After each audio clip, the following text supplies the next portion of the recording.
Okay, तो आज हम बढ़ेंगे पॉलिनेटिंग एजेंट्स के तरफ। ठीक है, पिछले क्लास में मैंने बार बार pollination without agency, pollination with agency, ऐसा मैंने एजेंसी या एजेंट्स के नाम लिए थे ना, तो वो एजेंसीज के बारे में, वो एजेंट्स के बारे में आज अपने को पढ़ना है। पिछले बार अपन ने पॉलिनेशन के प्रकार पढ़े थे, आज हम पॉलिनेटिंग एजेंट्स के प्रकार पढ़ेंगे। दोनों अलग अलग चीजें हैं, both of them are different things. ठीक है, पॉलिनेटिंग एजेंट्स कौन से हो सकते हैं, तो ब्रॉडली अगर हमने इसको कैटेगराइज किया तो एक रहेंगे नॉन लिविंग वाले और दूसरे रहेंगे लिविंग वाले। ठीक है, तो नॉन लिविंग वालों को अपन क्या बोलेंगे, नॉन लिविंग वालों को अपन बोलेंगे एबायोटिक और लिविंग वालों को हम बोलेंगे बायोटिक। ठीक है, अब एबायोटिक में अगेन ऑफ कोर्स दो चीजें रहेगी, एक रहेगा विंड के थ्रू पॉलिनेशन। अब ये बहुत इंपॉर्टेंट है। बहुत इंपॉर्टेंट क्यों है, उसके नाम के कारण। विंड के थ्रू जो पॉलिनेशन है ना, उसका नाम है एनेमोफिली। बताओ कितनी बड़ी गड़बड़ वाली बात है। सीधा अपन इसको एनिमल कंसिडर कर सकते हैं, है ना? नहीं, एनिमल नहीं। Anemophily is the name for wind pollination. एकदम अलर्ट रहना है अपने को। This is the name of wind pollination. और दूसरा है हाइड्रोफिली, हाइड्रोफाइली, जो भी बोलना है। This is nothing but pollination through water. Pollination चलो ठीक है, चलता है। पॉलिनेशन थ्रू वाटर है, वाटर का पॉलिनेशन नहीं। Pollination with the help of water, that is called as hydrophily. इधर बायोटिक में ऑब्वियसली फंगस के थ्रू तो पॉलिनेशन करेंगे नहीं, प्रोटिस्टा के थ्रू और प्रोकैरियोट्स के थ्रू तो करेंगे नहीं। इसमें तो एनिमल्स के थ्रू ही करेंगे, किंगडम एनिमिलिया के थ्रू ही होगा, क्योंकि लोकोमोशन उसी में मिलेगा। प्रोटिस्टा में लोकोमोशन मिल जाएगा अपने को, लेकिन वो खुद ही यूनिसेल्युलर ऑर्गेनिजम्स है, वो कहाँ पोलंग्रेन लेकर घूमेंगे। तो एनिमल किंगडम ये किंगडम बचता है जिसके थ्रू वो पॉलिनेशन कर सकते हैं, तो इसमें जूफिली रहेगा। अब इसके अलग अलग प्रकार है। ठीक है, इसमें कीड़े के थ्रू अगर हुआ, इंसेक्ट्स के थ्रू, तो उसको बोलेंगे entomophily. Entomology is the study of insect behaviour. ठीक है, इंसेक्ट। अब इसमें भी और ये है डिविजन है, जैसे malacophily is for pollination with the help of ants, ऐसा वगैरह। ठीक है, उसमें भी और भी फिर और स्पेसिफिक नाम है, लेकिन अपन मेजरली देख रहे हैं। एक तो इसके थ्रू, कीड़े के थ्रू, दूसरा बर्ड्स के थ्रू। ठीक है, तो बर्ड्स का जो स्टडी है उसको अपन ऑर्निथोलॉजी बोलते हैं। तो बर्ड्स के थ्रू जो होगा उसको बोलेंगे ऑर्निथोफिली, ऑर्निथोफाइली, जो भी बोलना है।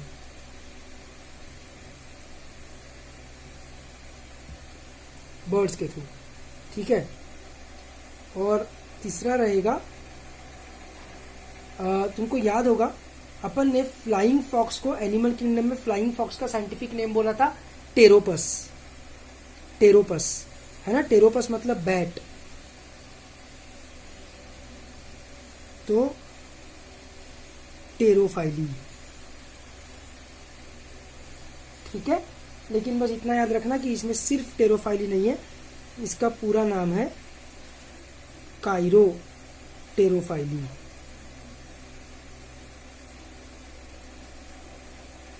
इसका पूरा नाम है काइरो टेरोफाइली, CHYRO, काइरो टेरोफाइली। तो ये अपने को याद रहना आसान है, क्योंकि टेरोपस यानी बैट, फ्लाइंग फॉक्स, तो ये बैट्स के थ्रू पॉलिनेशन। समझ में आ रहा है? इसके अलावा फिर सांप के थ्रू पॉलिनेशन होता है, हाथी के थ्रू पॉलिनेशन होता है। ठीक है, अलग अलग मतलब पॉलिनेशन तो हर किसी के, इवन मोलस्का के कारण भी होता है, स्नेल के कारण। ठीक है, सबको ही उन्होंने बेवकूफ बनाया ही है, पेड़ों ने, पौधों ने, पॉलिनेशन करवाने के लिए। लेकिन ये मेजर चीजें हैं, मतलब ये एक नॉन कॉर्डेड भी हो गया, ये एव्स हो गया, ये मैमल हो गया, ऐसा तीन चीजें इसमें कवर हो जाती है। ठीक है, तो जूफिली में अपने को, बायोटिक वाले में अपने को ये तीन देखने हैं बेसिकली। ठीक है, तो बिफोर मूविंग टूवर्ड्स दोज, पहले अपन ये देखेंगे एक एक करके, अभी एक एक का पॉलिनेशन अपन देखते हैं।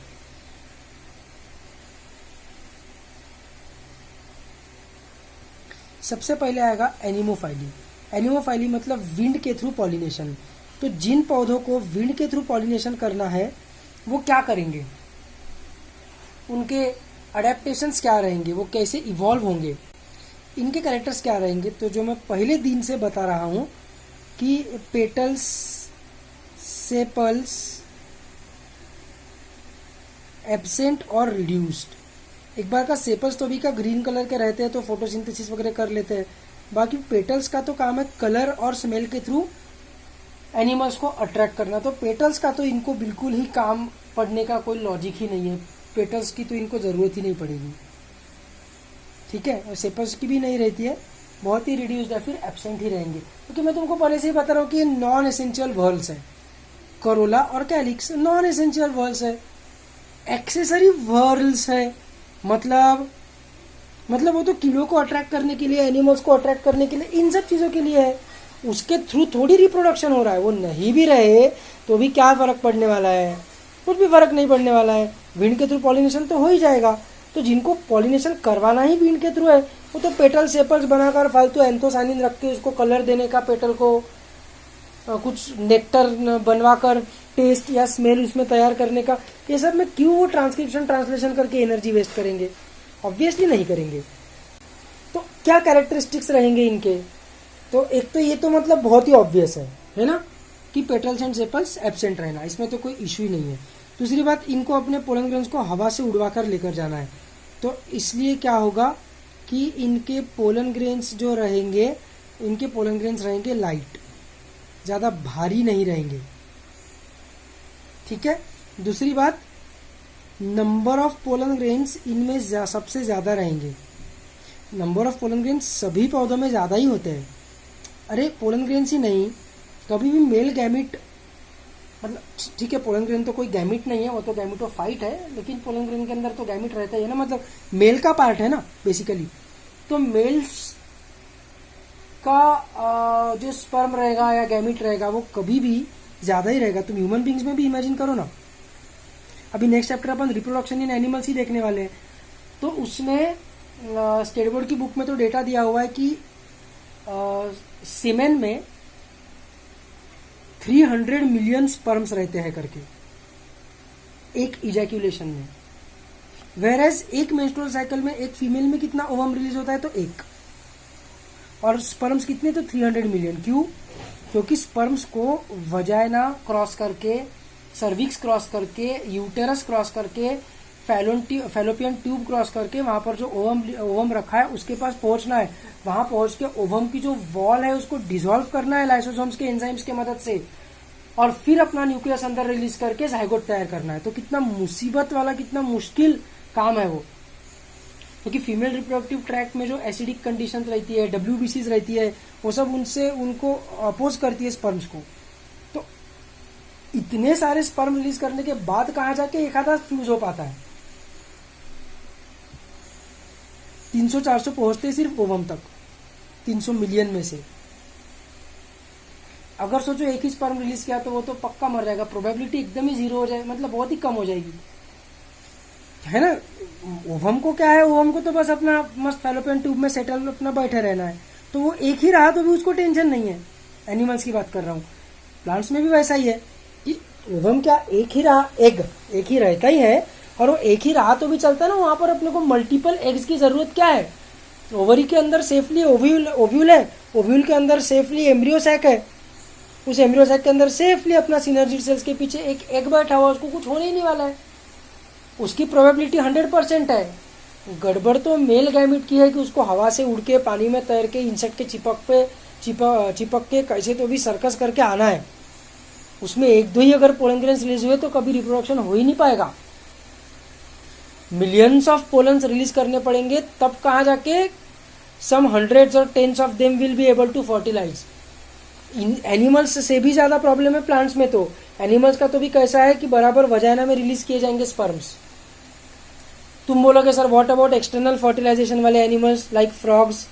ठीक है, उनमें एक्सटर्नल फर्टिलाइजेशन है, लेकिन तुमको पता है, अपने स्ट्रक्चरल ऑर्गेनाइजेशन में पढ़ा है कि फ्रॉग के जो 4 लिम्स होते हैं उसके ऊपर कोप्यूलेटरी पैड रहता है। जिसके मदद से वो फीमेल के एब्डोमेन पे प्रेशर अप्लाई करता है और उसको ओवम रिलीज करने के लिए लगाता है। तो इवन दो फर्टिलाइजेशन एक्सटर्नल है, लेकिन ऐसा नहीं हो रहा है कि फीमेल फ्रॉक को जब मन हुआ तब उसने पानी में ओवम रिलीज कर दिया, फिर कभी तो भी 2-3 दिन के बाद मेल फ्रॉक आ गया घूमते घूमते, उसने अरे पानी है चलो इसमें स्पर्म रिलीज कर देते हैं। ऐसा नहीं हो रहा है, बराबर स्पर्म एंड ओवम एक साथ रिलीज हो रहे हैं मेल एंड फीमेल फ्रॉग्स में। भले ही एक्सटर्नल फर्टिलाइजेशन है, लेकिन प्रोबेबिलिटी देखो कितनी ज्यादा है। इधर पेड़ पौधों में पूरा ही राम भरोसे वाला काम है, तुक्का, जुआ, किस्मत, जो बोलना है बोलो, प्रोबेबिलिटी। फ्लावर में से पोलन ग्रेन निकलकर उड़ गए बस। अब वो फीमेल फ्लावर पे भी गिर सकते हैं, मेल फ्लावर पे भी गिर सकते हैं, रास्ते पे भी गिर सकते हैं, इलेक्ट्रिक पोल पे भी गिर सकते हैं, मिट्टी में भी गिर सकते हैं, कार पे भी गिर सकते हैं, अपने सिर पे भी गिर सकते हैं, ब्रीदिंग के थ्रू अपने अंदर भी जा सकते हैं। जाते ही तो है। पोलन एलर्जी पढ़ा था ना अपन ने एनसीईआरटी से, हे फीवर या पोलन एलर्जीज कॉज करते हैं करके पोलन ग्रेन्स, है ना। ऑब्वियसली बात है, कितने सारे पोलन ग्रेन्स वेस्ट होते हैं सोचो। तो उनको डेफिनेटली नंबर ज्यादा रखना पड़ेगा। उसमें भी विंड पॉलिनेशन वालों का क्या है, उनका तो पूरा ही राम भरोसे काम है। मतलब इंसेक्ट पॉलिनेटेड वालों का तो भी कैसा है कि अगर कोई इंसेक्ट की स्पीशीज है, जैसे वो अपन ने इकोलॉजी में पढ़ा था ऑफरिस और बम्बल बी, तो ऑफरिस क्या करता है, फीमेल बम्बल बी के शेप का फ्लावर बनाता है। तो बम्बल बी को लगता है कि ये फीमेल है, फीमेल बम्बल बी है, तो वो उससे मेटिंग करने जाता है। सूडो सेक्सुअल, वो सेक्सुअल डिसीट था, सेक्सुअल डिसीट, डिसीट यानी धोखा देना। तो ऑफरिस नाम का पौधा ये करता है। वो म्यूचुअलिज्म वगैरह वाले चैप्टर में नहीं याद आ रहा होगा तो एनसीईआरटी खोलो, एनसीईआरटी नहीं होगा तो अपना वीडियो है अवेलेबल, उसमें एनसीईआरटी भी है। उसमें लास्ट पेज पे उस चैप्टर के ये चीज दी हुई है, याद करो, सेक्सुअल डिसीट। तो उसमें क्या है कि वो बम्बल भी बराबर ऑफरिस वाले ही पेड़ के पास जाएगा, पौधे के पास जाएगा, क्योंकि उसको वहां पर फीमेल बम्बल भी दिख रही है, उसको लग रहा है कि यहाँ पर ये फीमेल है। तो एक फीमेल से वो दूसरे फीमेल के पास जब जाएगा, मतलब एक फ्लावर से दूसरे फ्लावर के पास जाएगा, तो स्पेसिफिसिटी ज्यादा है। उसके बॉडी पे चिपके हुए जो पोलन ग्रेन्स रहेंगे वो बराबर ऑफरिस में ही जाने की प्रोबेबिलिटी ज्यादा है ना। It cannot be as accurate as animals of course, लेकिन हवा या पानी के थ्रू पॉलिनेशन करने वालों का तो मतलब पूरा ही राम भरोसे काम है ना यार। तुम सोचो ना, कोई मेल पेड़ होगा, उसके राइट साइड में फीमेल पेड़ है, और हवा अगर राइट टू लेफ्ट बह रही होगी तो एक भी पोलन ग्रेन उस फीमेल प्लांट के फीमेल फ्लावर पे नहीं गिरेगा। मुद्दा समझ रहा है ना। पूरा ही किस्मत का खेल है, कुछ ने कुछ ही कर नहीं सकते पेड़ पौधे, एक्सेप्ट वन थिंग कि ज्यादा से ज्यादा पोलन ग्रेन्स रिलीज करे, ताकि कम से कम सम हंड्रेड्स और टेंस ऑफ देम तो भी एटलीस्ट बराबर फीमेल फ्लावर पे रीच हो जाए, है ना। तो इसलिए number of pollen grains will be maximum. Animal की मदद से पॉलिनेशन करने वालों को इतने पोलन ग्रेन्स बनाने की जरूरत नहीं है, इनका बहुत ही ज्यादा पोलन ग्रेन्स बनाने पड़ेंगे, ठीक है। दूसरा, उनको लाइट रखना जरूरी है।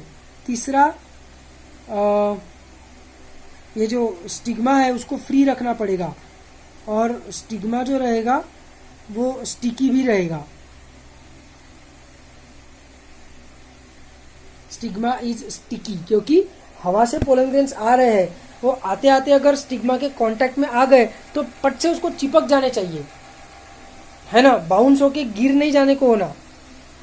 जोर से हवा बह रही होगी, इमेजिन करो स्टिग्मा के ऊपर पोलन ग्रेन टकराया, लेकिन जैसे बास्केटबॉल की रिंग से बास्केटबॉल टकरा के वापस नीचे आ जाता है कभी कभी, वैसा उसके साथ अगर हो गया तो फिर से प्रॉब्लम हो जाएगा। इसलिए स्टिग्मा शुड बी स्टिकी, ठीक है। लेकिन पोलन ग्रेन्स स्टिकी नहीं होने चाहिए।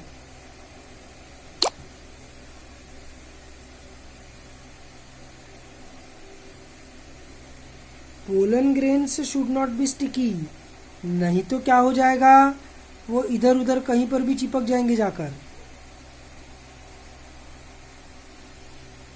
ठीक है। सब कॉमन सेंस की चीजें डिराइव कर सकते हैं अपन।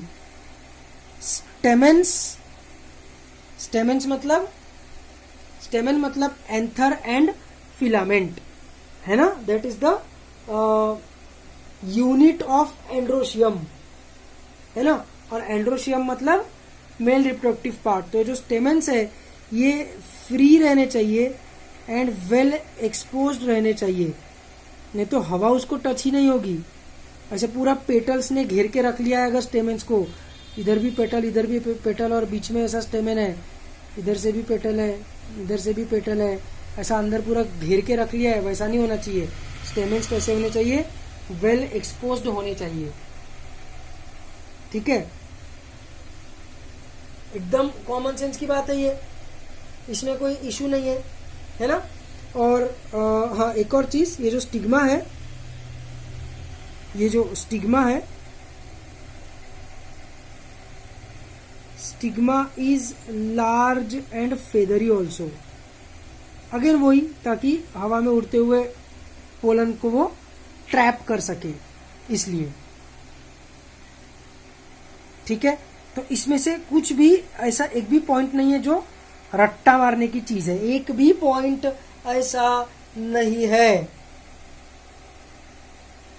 ठीक है। एक भी पॉइंट ऐसा नहीं है, ये सब अपन डिराइव कर सकते हैं, एकदम कॉमन सेंस है। इसके बाद एक पॉइंट है, वो भी कॉमन सेंस है, लेकिन एकदम से मतलब तुमको अगर मैंने बिना पढ़ाए बोला रहता कि एनिमोफिलस फ्लावर्स कैसे रहने चाहिए बताओ, तो ये पॉइंट्स तुमने बिना पढ़े भी बता दिए रहते, है ना। एटलीस्ट 90% ऑफ देम 4-5 तो बता ही दिए रहते। कॉमन सेंस है एकदम, ये वाला पॉइंट है, ये भी कॉमन सेंस है, लेकिन तुमको एकदम से स्ट्राइक नहीं होगा। वो ऐसा है कि एनिमोफिलस फ्लावर्स में एक ओवरी में हमेशा एक ही ओव्यूल रहेगा। देखो एग्जाम्पल तुम लोग, मैंगो, जब मैंने तुमको एक्सेसरी वर्ड्स पढ़ाया था तब मैंने एग्जाम्पल मैंगो का ही लिया था कि मैंगो में पेटल्स और सेपल्स नहीं होते, कीड़े को अट्रैक्ट करने की जरूरत नहीं है, हवा के थ्रू पॉलिनेशन करता है करके।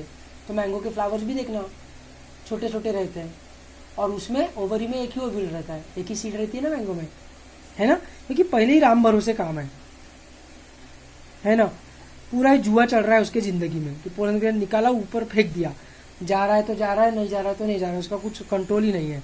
उसमें से ओवरी में वो बहुत सारे ओव्यूल्स बना के रख देगा फालतू फूकट, उतने पोलन ग्रेन भी तो आने चाहिए। प्रोबेबिलिटी कम है ना काफी, काय को फालतू के ओव्यूल बनाकर एनर्जी और टाइम वेस्ट करने का। इसलिए एक ओवरी में एक ही ओव्यूल रहेगा, एक ये चीज है। और दूसरी चीज जो है एनिमोफिलस फ्लावर्स की, that is wind pollinated flowers की, कि जनरली सॉलिटरी फ्लावर्स एब्सेंट रहते हैं। अपन ने मॉर्फोलॉजी में फ्लावर के अंदर देखा था, इनफ्लोरेसेंस के अंदर, कि फ्लावर सॉलिटरी हो सकते हैं या फिर इनफ्लोरेसेंस में हो सकते हैं। तो इसमें flowers will be usually packed in inflorescence.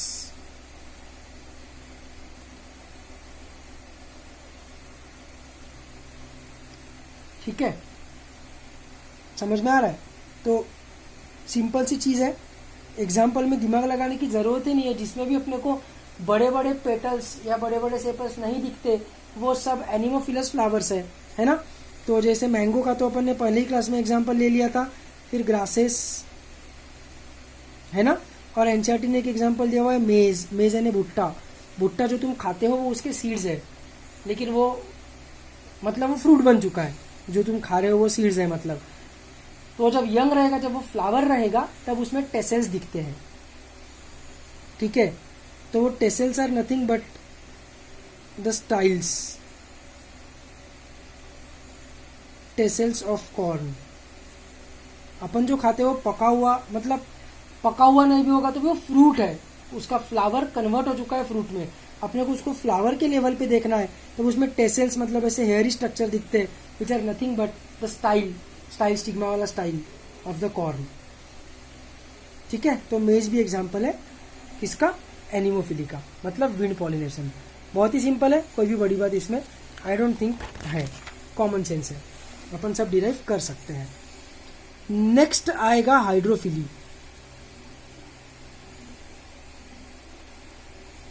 ये भी अपन मैक्सिमम चीजें इसकी डिराइव कर सकते हैं, लेकिन अपन इसके जनरल कैरेक्टरिस्टिक्स नहीं लिखते हैं। मैं सीधा तुमको पहले इसके 2 प्रकार बता देता हूँ। हाइड्रोफाइली के 2 प्रकार हैं, ठीक है। एक है हाइपो, हाइपो यानी नीचे, पता है अपने को हाइपो का मतलब, हाइपो हाइड्रोफिली मतलब पानी के नीचे पॉलिनेशन होगा। और उसके बाद है एपी, एपी मतलब ऊपर,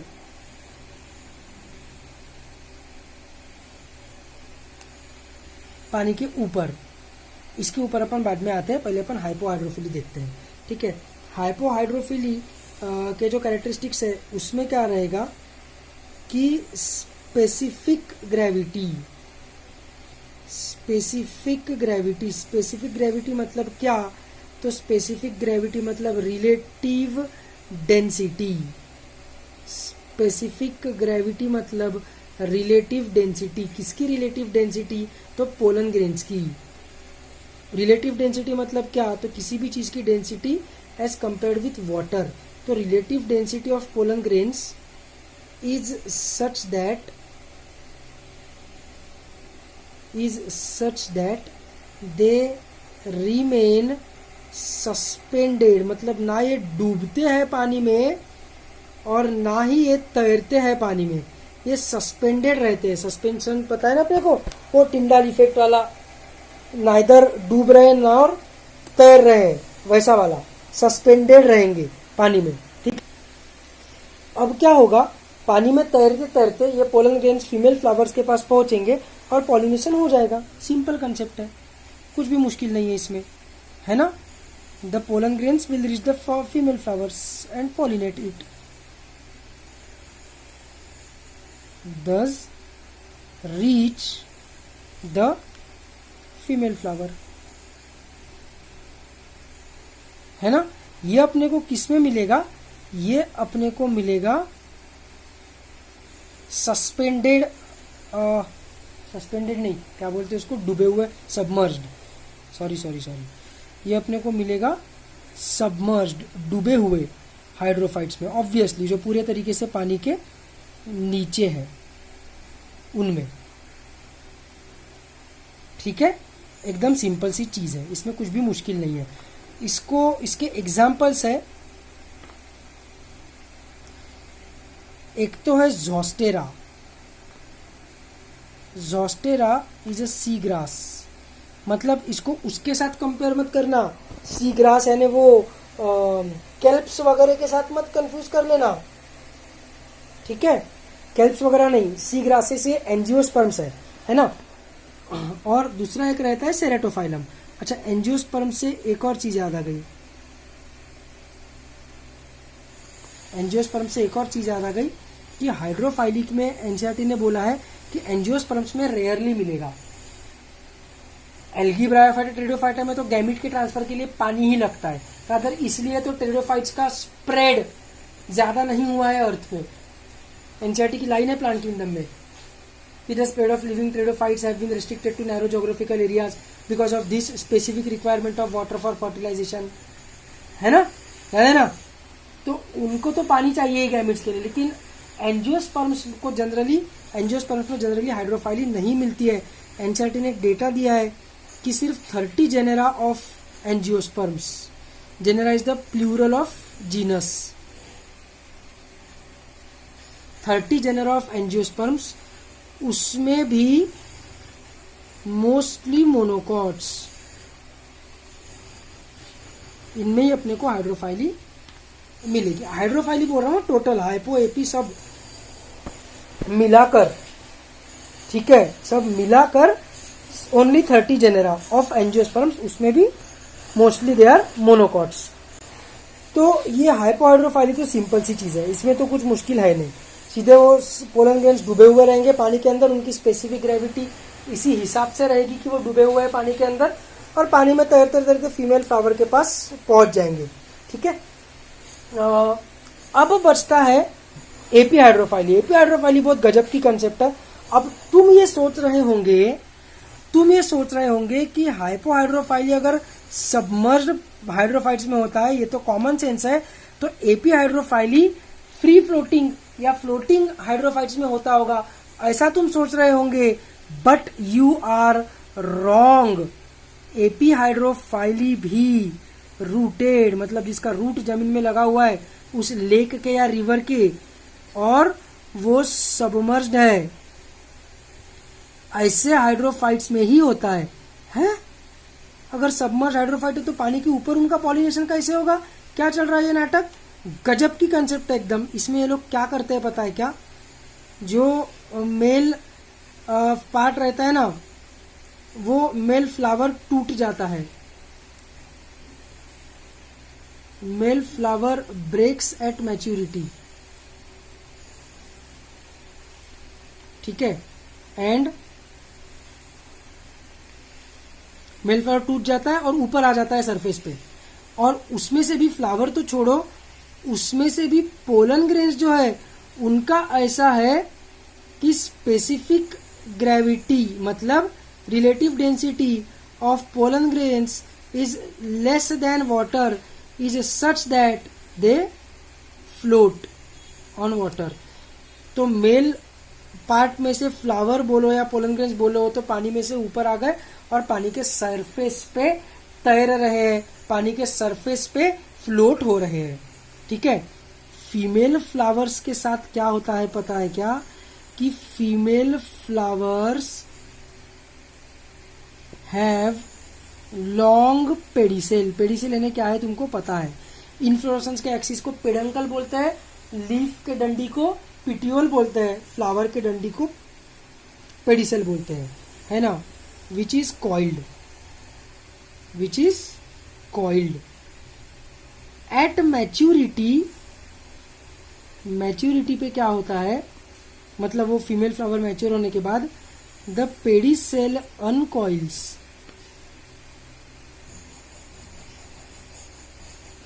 and the flower reaches the surface. ध्यान से एकदम मेरी बात सुनो। मेल फ्लावर को उस प्लांट के साथ अटैच रह के कोई फायदा नहीं है अभी। उसको तो पोलन ग्रेन बनाने तक जो एनर्जी चाहिए थी वो एनर्जी उसने ले लिया पेरेंट प्लांट से। उसके बाद अभी वो पोलन ग्रेन निकल गया, फ्लावर टूट गया तो भी फर्क नहीं पड़ने वाला है। लेकिन फीमेल फ्लावर को उसी प्लांट से अटैच रहना जरूरी है। क्यों? अगर वो अटैच्ड नहीं रहेगा तो उसको एनर्जी कहां से मिलेगी फर्दर ग्रोथ के लिए? पूरा सीड बनाकर, फ्रूट बनाकर, सब एक्टिविटीज करने के लिए, जायगोट को एम्ब्रियो में ग्रो करने के लिए उसको तो अपने पेरेंट प्लांट से ही एनर्जी सोखनी है ना, है ना? फीमेल फ्लावर स्पोरोफाइट है, उसके अंदर जो एम्ब्रियो सैक है वो गैमेटोफाइट है, और उस एम्ब्रियो सैक में एग के साथ जब मेल गैमेट फ्यूज होकर जायगोट बनेगा तो 2n मतलब फिर से स्पोरोफाइट, है ना? तो फर्टिलाइजेशन होने के बाद अपने को क्या दिख रहा है कि जो मैंगो ट्री है या नीम ट्री है, तुलसी का प्लांट है, कुछ भी है, वो सब स्पोरोफाइट है। वो स्पोरोफाइट्स के ऊपर गैमेटोफाइट लगा हुआ है, मतलब एम्ब्रियो सैक, है ना? और उस एम्ब्रियो सैक के अंदर अगले जनरेशन का स्पोरोफाइट ग्रो हो रहा है। स्पोरोफाइट के अंदर गैमेटोफाइट और उसके अंदर अगले जनरेशन का स्पोरोफाइट, ऐसा रहता है ना सीड। तो पूरा अगले जनरेशन का स्पोरोफाइट ग्रो होने तक उस गैमेटोफाइट को मतलब उस एम्ब्रियो सैक को अपने पेरेंट स्पोरोफाइट पे ही अटैच रहना जरूरी है। इसलिए फीमेल फ्लावर ब्रेक नहीं हो सकता।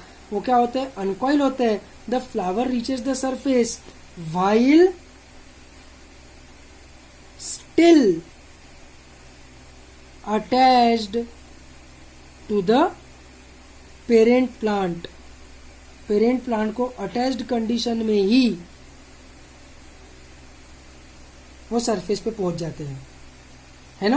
और पोलन ग्रेन्स तो ऑलरेडी सरफेस पे फ्लोट हो ही रहे हैं, बराबर। Now the pollen grains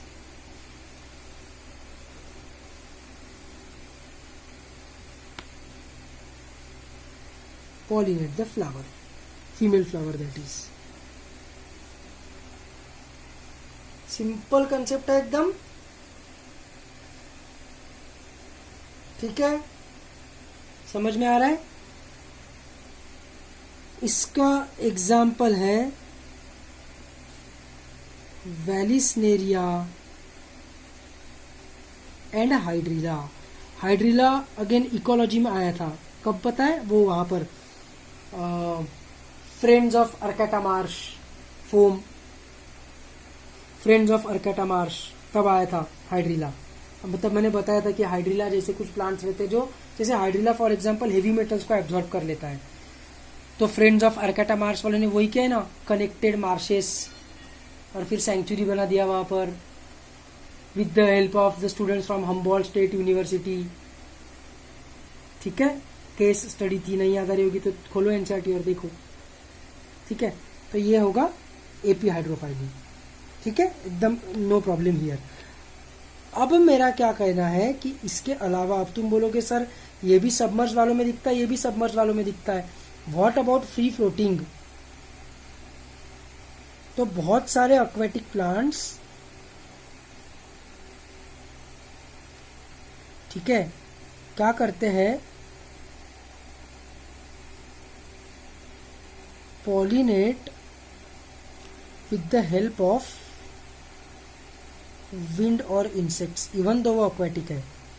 specially ऐसे प्लांट्स जिनका फ्लावर उगता ही ऊपर है पानी के, एग्जाम्पल लोटस। लोटस इंसेक्ट के थ्रू पॉलिनेशन करवाता है, इसलिए तो पेटल्स और सेपल्स रहता है ताकि इंसेक्ट वहां पर अट्रैक्ट हो। भले ही लोटस हाइड्रो, अरे रूटेड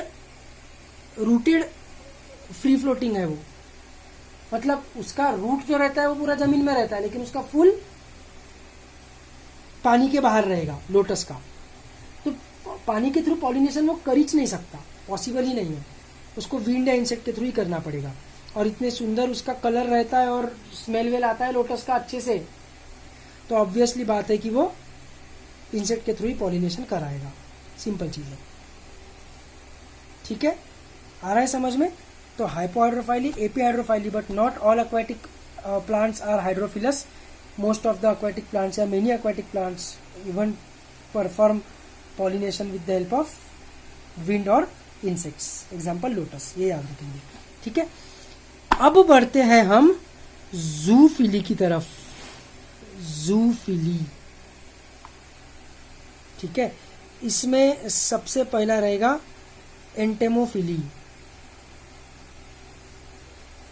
एंटेमोफिली मतलब इंसेक्ट के थ्रू पॉलिनेशन, इंसेक्ट के through pollination.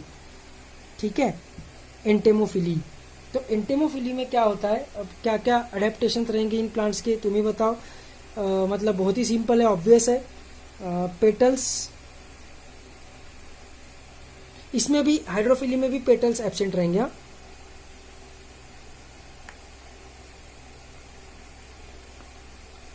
Petals sepals absent, reduced, no nectar, क्योंकि जरूरत ही नहीं है ना इंसेक्ट्स को खींचने की। किसमें? इन हाइड्रोफिलस में, लोटस में नहीं, इन हाइड्रोफिलस प्लांट्स। बहुत ही कॉमन सेंस है, इसमें कुछ भी रॉकेट साइंस नहीं है। ठीक है, इसमें petals colourful and with nectar, nectar यानी उसका जूस। ठीक है, ताकि इंसेक्ट अट्रैक्ट हो, तभी तो अट्रैक्ट होंगे। दूसरी बात, एक चीज पहले ही बता दी गई है कि pollen grains have a coating of pollen kit. Pollen grains के ऊपर पोलन किट का कोटिंग है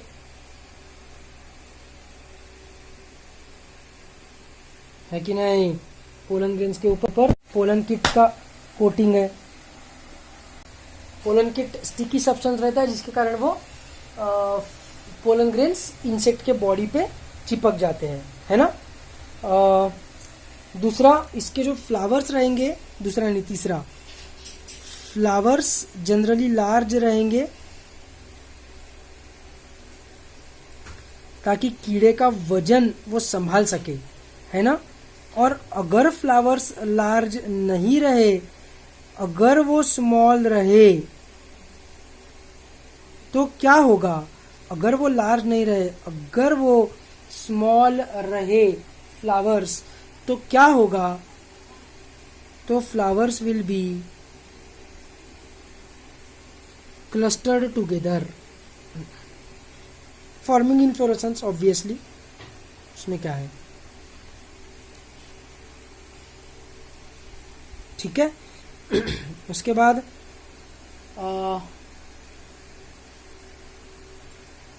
ओडर, हाँ कलरफुल तो रहेंगे, विथ नेक्टर रहेगा, ओडर भी रहेगा, ओडर यानी स्मेल।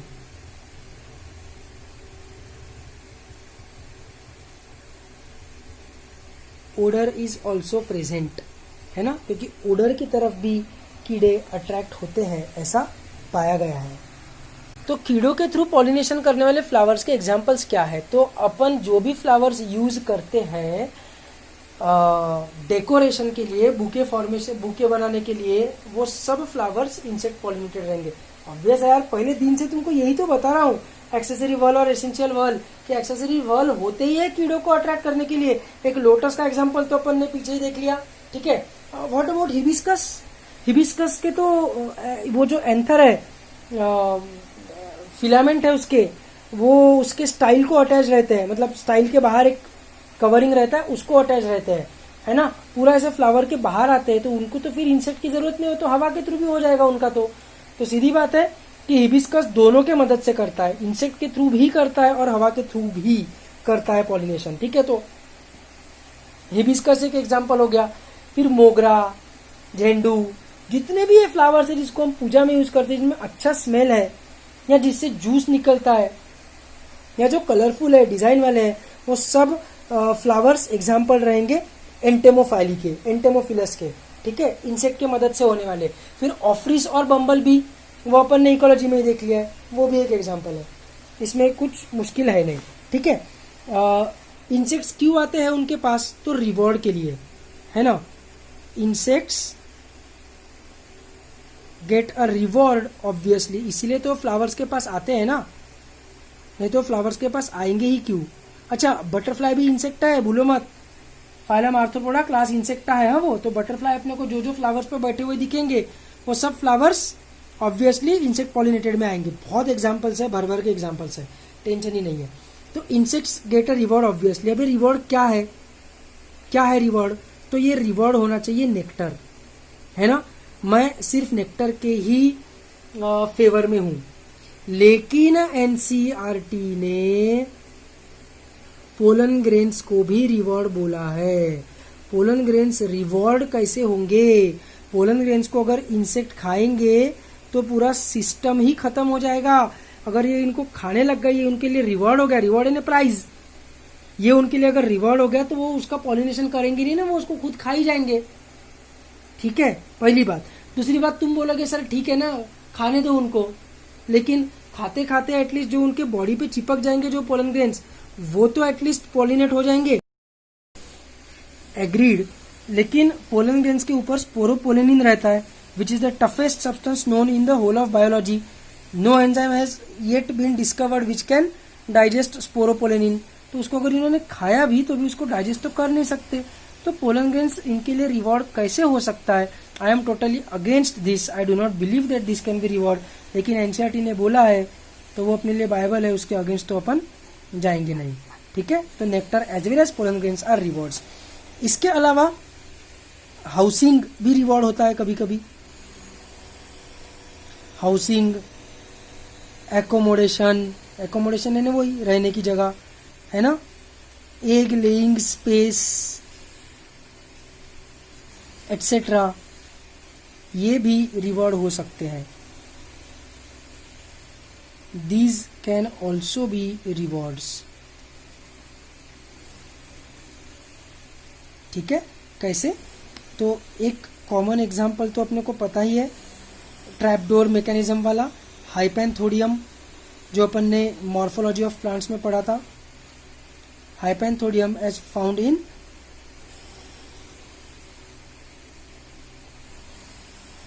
पेनियान,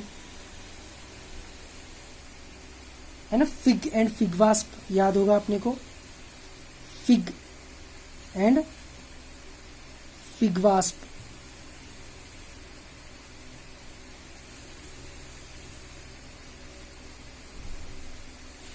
ठीक है।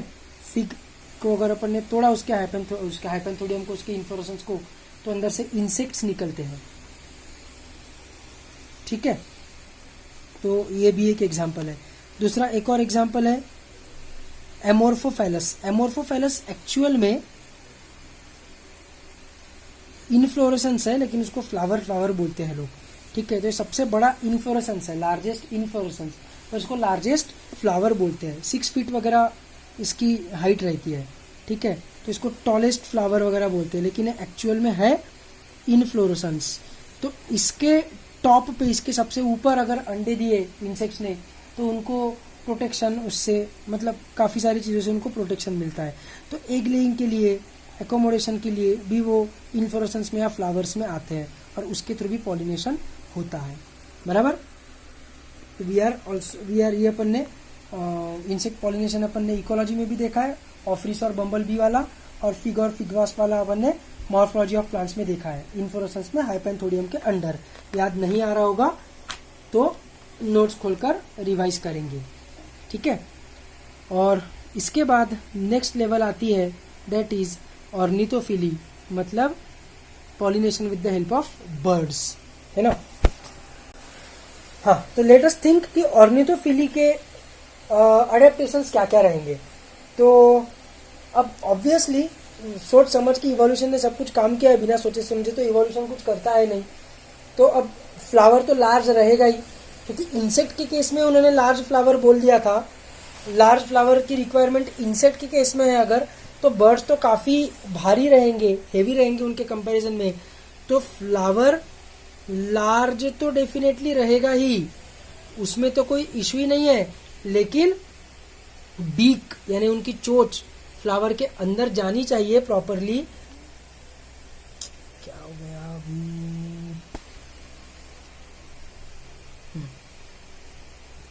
इसलिए करोला मतलब पेटल्स जो रहेंगे वो ट्यूब्यूलर रहेंगे, ऐसा फ्लावर रहेगा।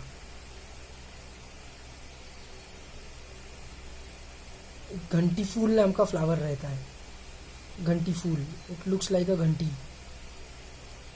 ठीक है, ऐसा, ताकि ये चोंच उनकी अंदर डाल सके और नेक्टर निकाल सके। तो बराबर उसके हिसाब से उसका शेप बनाया हुआ है। और फिर इधर वो रहेगा stamen and carpel pistil, pollen grain चिपकेंगे, दूसरे फ्लावर में जाएंगे तो पोलन ग्रेन डिपॉजिट हो जाएंगे। समझ में आ रहा है? तो large flower, corolla tubular, colourful flower, but odour से भी अच्छा वर्ड याद आ गया मेरे को, फ्रेगनेंस। Fragrance not needed. क्यों? क्योंकि birds have poor sense of smell. तुमको पता होगा चील की आंख बोलते हैं अपन, उनकी नज़र बहुत स्ट्रांग रहती है बर्ड्स की, है ना, लेकिन स्मेल की पावर उनकी वीक रहती है, तो इसलिए उनको फ्रेगरेंस की रिक्वायरमेंट नहीं है। गेटिंग? समझ में आ रहा है? तो इसका एग्जाम्पल क्या रहेगा? इसका एग्जाम्पल रहेगा बेल फ्लावर, घंटी फूल। इसको सही में इंग्लिश में बेल फ्लावर बोलते हैं। ठीक है, फिर इसके बाद आएगा नेक्स्ट काइरोटेरोफाइली, मतलब चमगादड़, बैट के थ्रू पॉलिनेशन। काइरोटेरोफाइली में जबरदस्त प्लानिंग इन्होंने की हुई है। अगेन फ्लावर को लार्ज तो रहना ही पड़ेगा, क्योंकि अब तो ये मैमल है, उसका भी न्यूमोटिक बोन नहीं रहेगा, हॉलो बोन्स नहीं रहेंगे। सॉलिड बोन्स रहेंगे तो वजन और ज़्यादा रहेगा, तो लार्ज फ्लावर तो चाहिए ही। लेकिन इसके अलावा नो कलर या ब्लैक कलर, ऐसे डार्क कलर रहता है। ठीक है, क्यों? क्योंकि कलर का रोल ही नहीं है। क्यों? क्योंकि जो फ्लावर्स है, ये फ्लावर्स ब्लूम होंगे नाइट में। क्यों? क्योंकि चमगादड़ नाइट में घूमता है, पता है अपने को, not a big deal at all, है ना। दूसरा, फ्लावर्स ब्लूम ड्यूरिंग नाइट, और चमगादड़ को सड़ी हुई चीज़ें पसंद है, सड़े हुए फ्रूट्स वगैरह उसको पसंद है। तो ये फ्लावर्स क्या करते हैं? फर्मेंटिंग ओडर रिलीज करते हैं। फर्मेंटिंग ओडर, फर्मेंटेशन समझता है ना अपने को, अल्कोहल फॉर्मेशन। तो उस स्मेल से चमगादड़ उनके तरफ अट्रैक्ट होते हैं। These are the adaptations for chiropterophily. इसके एग्जाम्पल क्या है, तो कदम ट्री, ठीक है, एंथोसेफेलस,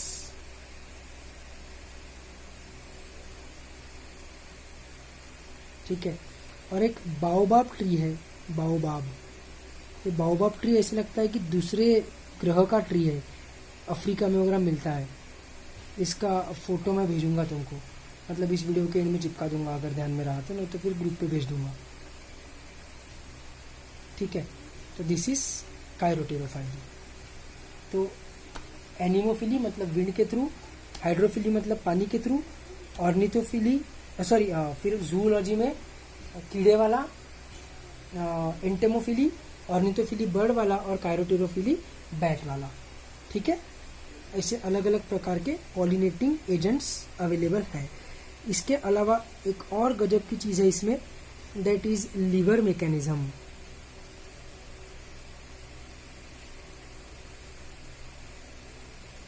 लीवर मैकेनिज्म क्या चीज है, तो लीवर मैकेनिज्म मिलता है सेल्विया में, ठीक है। सेल्विया के फूल में क्या रहता है, सेल्विया के फूल में एक स्टराइल एंथरलोब रहेगा,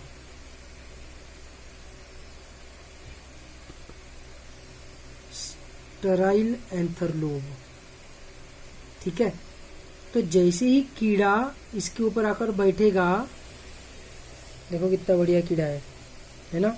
जैसे ही कीड़ा इसके ऊपर आकर बैठेगा, ये एक्चुअल में ऐसा स्ट्रक्चर रहता है सीसॉ के समान। तो ये कीड़े के वजन के कारण ये स्टराइल मतलब जिसमें रियल पोलन ग्रेन्स है ही नहीं। कीड़ा अपना इसके ऊपर बैठता है इधर से ये नेक्टर लेने के लिए, तो ये जैसा ही दबेगा, ये पुश होने के कारण ये कनेक्टेड है लीवर, ये अपना वो बॉडी में जो मिलता है वो वाला लीवर नहीं है, हाँ ये वाला लीवर नहीं है। दिस इज वो सीसॉ वाला लीवर जो अपन फिजिक्स में पढ़ते हैं, वो वाला लीवर, फलक्रम वाला लीवर, ठीक है। लोकोमोशन एंड मूवमेंट में बताया था ना कि अलग अलग प्रकार के लीवर्स रहते हैं, टाइप 1 लीवर, टाइप 2 लीवर, ठीक है। तो ये फिजिक्स वाला लीवर है कि एक डंडी प्रेस होगी तो दूसरी डंडी में मूवमेंट होगी, सीसॉ में जैसा होता है वैसा वाला लीवर, ठीक है। तो जैसे ही इसके ऊपर बैठेगा, ऊपर से फर्टाइल क्या बोल रहा हूँ, फर्टाइल वाला जो एंथरलोब है, फर्टाइल वाला एंथरलोब नीचे आएगा, फर्टाइल एंथर नीचे आएगा और पोलन ग्रेन्स ये कीड़े के ऊपर डिपॉजिट कर देगा, ठीक है। जैसे ही कीड़ा स्टराइल वाले एंथर पे बैठेगा, वैसे ही क्या होगा, लीवर के कारण ये फर्टाइल वाला एंथर नीचे आएगा और कीड़े के ऊपर ये डिपॉजिट होगा। This is called as lever, ये वाला lever mechanism found in salvia. Salvia का कॉमन नेम क्या है, सेज ट्री, ठीक है, वो वाला सेल्विया।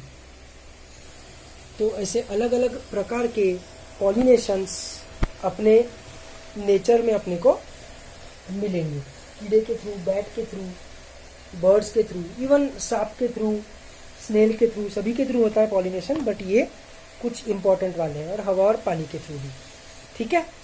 तो विद दिस अपना पॉलिनेशन वाला पार्ट खत्म हो गया।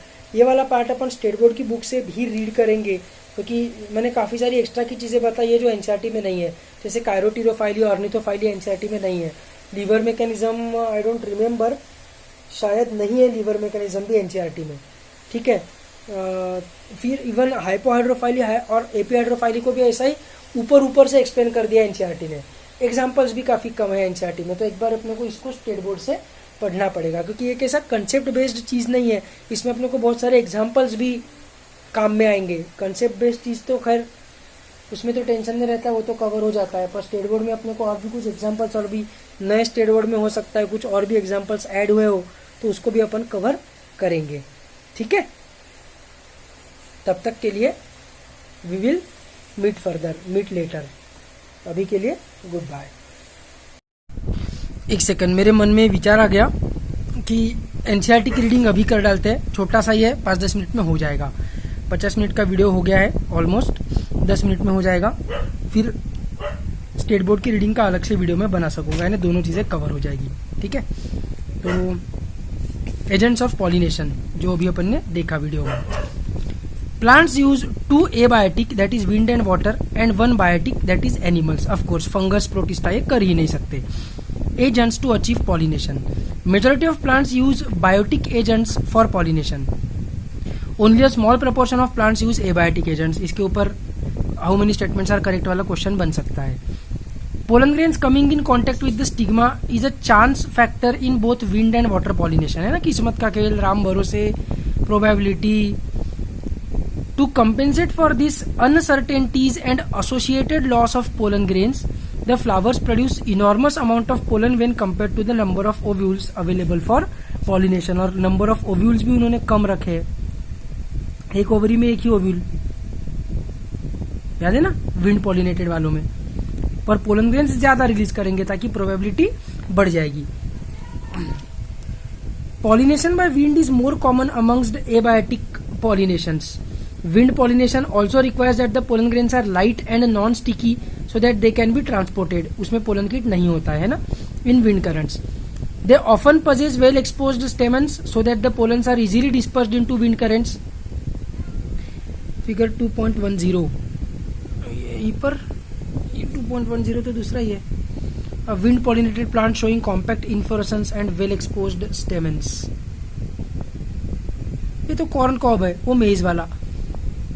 टेसेल्स जो बोला था ना, ये है वो। ठीक है, फिर ये फ्लावर जो है सीड में कन्वर्ट हो जाते हैं, जिसको अपन खाते हैं, अपन भुट्टा बोलते हैं उसको। एनीवेज, कहां पर थे अपन? They often possess well exposed stamens so that the pollens are easily dispersed into wind currents. Of course ये भी मैंने बताया था वीडियो में। And large often feathery stigma to easily trap airborne pollen grains. Wind pollinated flowers often have a single ovule in each ovary and numerous flowers packed into an inflorescence। A familiar example is the corn cob। The tassels you see are nothing but the stigma and style which wave in the wind to trap pollen grains। Wind pollination is quite common in grasses। Carrot grass अपना Parthenium। Pollination by water is quite rare in flowering plants and is limited to about 30 genera, mostly monocots। ये भी बताया था। As against these, you would recall that water is a regular mode of transport for the male gametes among the lower plant groups such as algae, bryophytes and pteridophytes। ये अपने को याद है, ये मैंने वीडियो में भी बोला था। It is believed particularly for some bryophytes and pteridophytes that their distribution is limited because of the need for water for the transport of male gametes and fertilization। ठीक है, तो ये एल्गी ब्रायोफाइट वगैरह छोड़ दो, अपने को एंजियोस्पर्म्स की बात कर रहे हैं अपन। रिप्रोडक्शन इन फ्लावरिंग प्लांट्स अपना चैप्टर है, तो उसमें तो 30 ही जेनेरा है। ठीक है, some examples of water pollinated plants are vallisneria and hydrilla which grow in fresh water and several marine sea grasses such as zostera. Not all aquatic plants use water for pollination, ये भी बताया है मैंने। For example lotus. In the majority of aquatic plants such as water hyacinth and water lily, the flowers emerge above the level of water and are pollinated by insects or wind as in most of the land plants। मैंने lotus का example बताया था, उसमें water hyacinth and water lily भी add कर लेंगे। ठीक है, कहाँ गए अपन? Vallisneria. In Vallisneria the female flower reach the surface of water by the long stalk, डंडी, वो ये एपीहाइड्रोफाइली बता रहे हैं वो। एंड द मेल फ्लावर्स और pollen grains are released on to the surface of water. ये मैंने अच्छे से एक्सप्लेन किया हुआ है एपीहाइड्रोफाइली। They are carried passively by water currents, some of them eventually reach the female flowers and the stigma.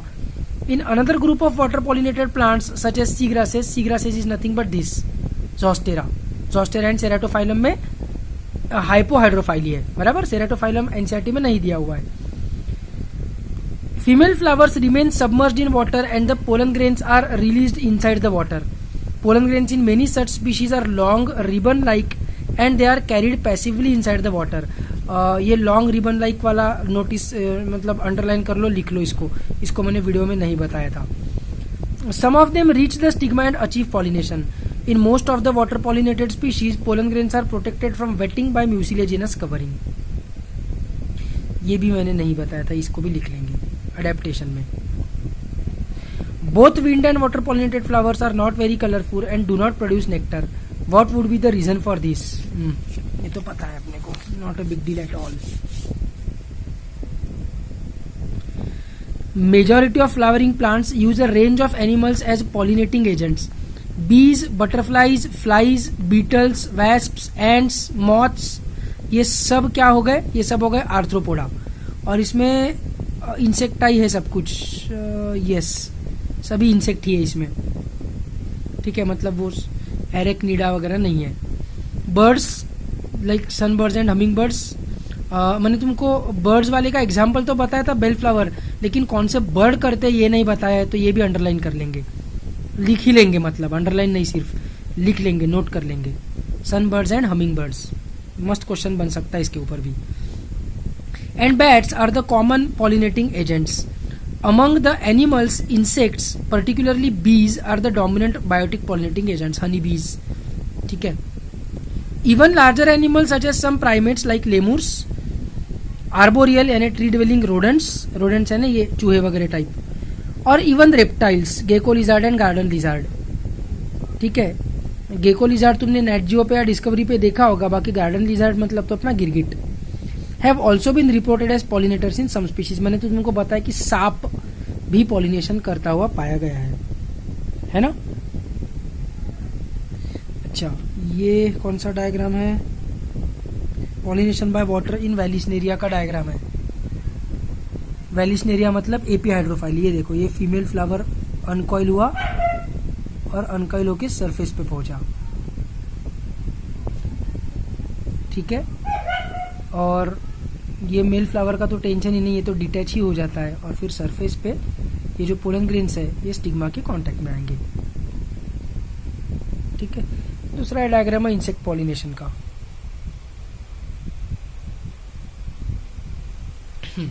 Anyways, often flowers of animal pollinated plants are specifically adapted for a particular species or animal. ये मैंने तुमको बताया है कि insect के through अगर pollination हुआ तो स्पेसिफिसिटी ज्यादा होती है। Majority of insect pollinated flowers are large, colourful, fragrant, अच्छी स्मेल वाले, and rich in nectar.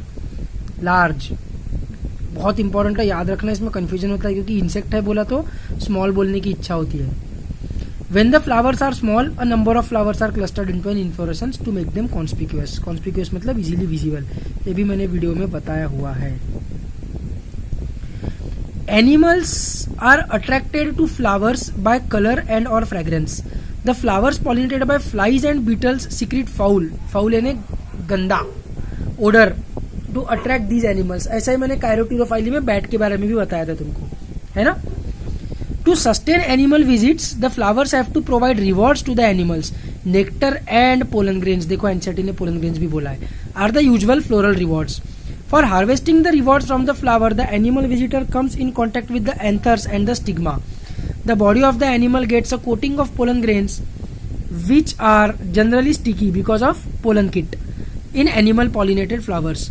When the animal carrying pollen on its body comes in contact with the stigma, it brings about pollination.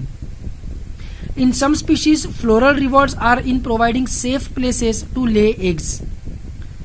An example is that of the tallest flower, पर ये actual में inflorescence है, पूरी दुनिया इसको flower ही बोलती है, लेकिन of Amorphophallus.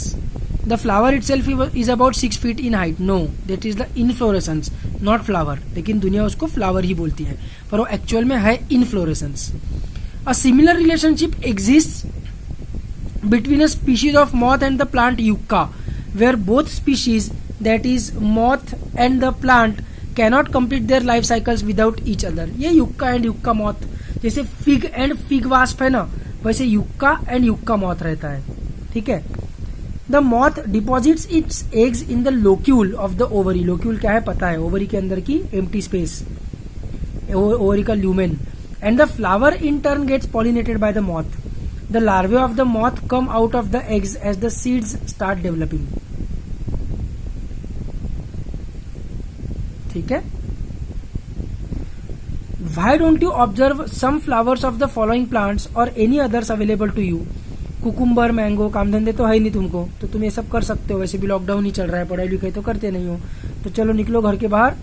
और क्या करने का है, ये observe some flowers of cucumber, mango, peepal, coriander, papaya, onion, lobia, लोबिया कौन है मेरे को ही नहीं पता, कॉटन, टबैको, टबैको का पौधा कहाँ मिलने वाला, कॉटन का भी कहाँ मिलने वाला for that matter, rose, lemon, eucalyptus, banana. Why don't you observe some flowers बोले, काम धंधे है ही नहीं अपने को ना। आंसर सीधा है इसका, सोना है हमको, टाइम पास करने के लिए यही काम है क्या हमको। Try to find out which animals visit them and whether they could be pollinators. You will have to patiently observe the flowers over a few days and at different times of the day. You could also try to see whether there is any correlation in the characteristics of a flower to the animal that visits it.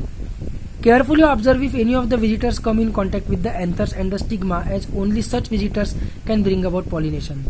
Many insects may consume pollen or the nectar without bringing about pollination.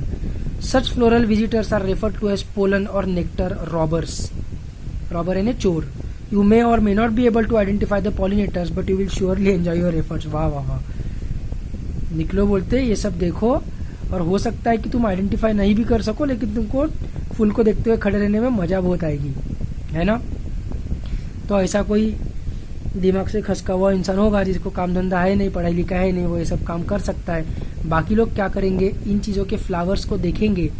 People का तो खैर happen थोड़ी है, mango का अपने को पता है कि हवा के थ्रू पॉलिनेशन होता है, कोरिएंडर का भी हवा के थ्रू होता है। बाकी ये जो फ्लावर्स है, इन फ्लावर्स को स्टडी करेंगे, मतलब फोटो देखेंगे इनका और गेस करने की कोशिश करेंगे कि इससे इंसेक्ट के थ्रू होता होगा, बर्ड के थ्रू होता होगा कि हवा के थ्रू होता होगा, और उसकी लिस्ट बना लेंगे। क्यों, एनसीईआरटी ने इसको दिया नहीं है डेटा में, लेकिन एनसीईआरटी ने इनको मेंशन किया है ना, तो फिर इसके ऊपर क्वेश्चन पूछने का उनको हक है। It won't be outside NCERT.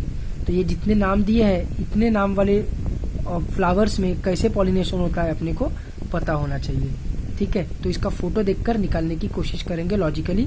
नहीं समझा तो क्या करने का है तुमको पता ही है, मेरे को पूछने का है, सिंपल, ठीक है। तो अभी सही में बंद करता हूँ और मिलते हैं अगले क्लास में। Good bye.